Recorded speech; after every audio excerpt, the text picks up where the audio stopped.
Over the years, there has been this controversy and debates about Nigerians, their preferred place to stay. Some Nigerians would say they prefer to stay at home back in Nigeria. Some would say they prefer to stay abroad and all that. So there has been this debate and counter debates and all that. And in this particular video, I'm going to be looking at Nigeria and the UK. So there has been this so many persons who say, I prefer to stay in the UK. Some people say I prefer to stay in Nigeria. And some persons even call the UK the 37th state of Nigeria. So in this particular video, I'm going to show you something that Nigeria is better than the UK. You know that our politicians, the elites in Nigeria, or the high and mighty, whenever they want to train their children, whenever they need best education for their children, they always prefer the UK.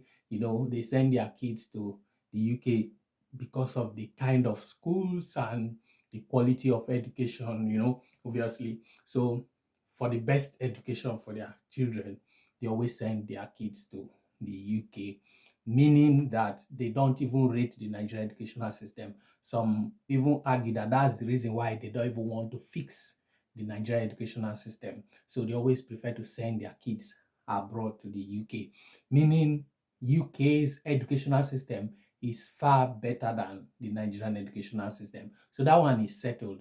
Also, when our politicians, the elite, the high and mighty, they want to um, get good medical attention, they always go to the UK, UK.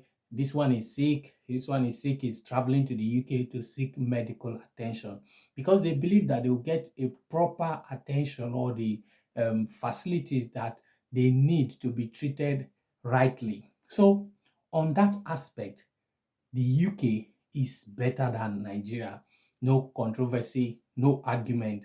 Everyone accepts that fact. Another thing again is even when these our leaders are sick and they want to die, they will always prefer to die in the UK. How many of our past presidents, past leaders, business tycoons, and all the rest, whenever you hear that this one is dead, they end up dying in the UK. So, well, even in dying or in death, they still prefer to die in the UK. Recently, the former deputy Senate president of the Nigerian Senate was sentenced in the UK for organ harvesting and all that. So, and even the former Nigerian president Olusegun Obasanjo wrote letters to the UK and asked them that they should pardon him or even send him back to Nigeria and all that.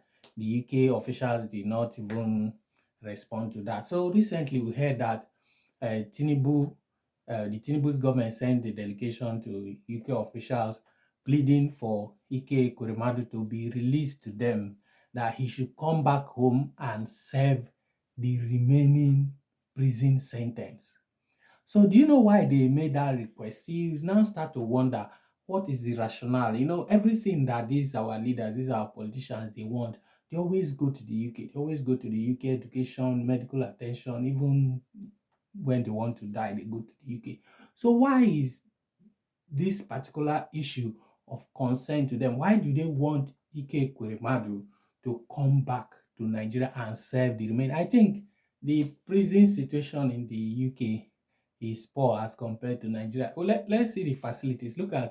Um, let's see the facilities in the UK. You can see the facilities in the UK that they are not as good as. Now you see the prisoners even are not even well taken care of, like the way they take care of prisoners in Nigerian prison. So look at the facilities in the UK. Now compare it to the facilities you have in Nigerian prisons and the way the Nigerian prisoners look. Just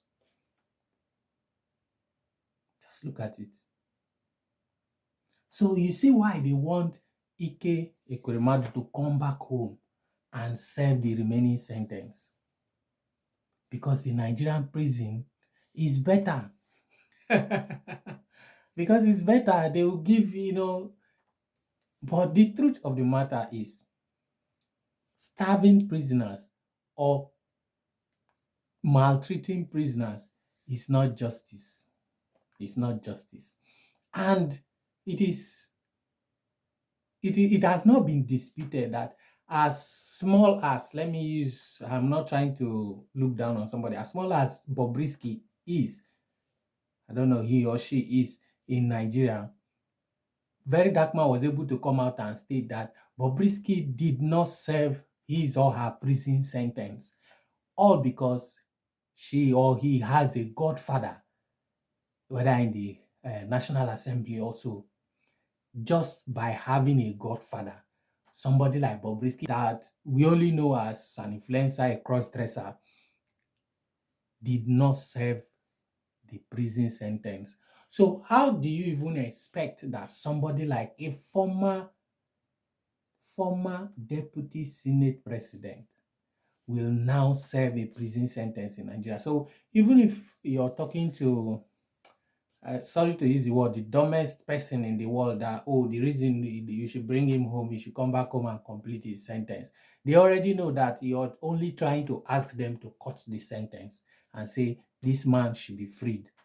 And these other climes, these other countries don't work that way. The law is the law. The law does not respect personalities. The law does not respect your status.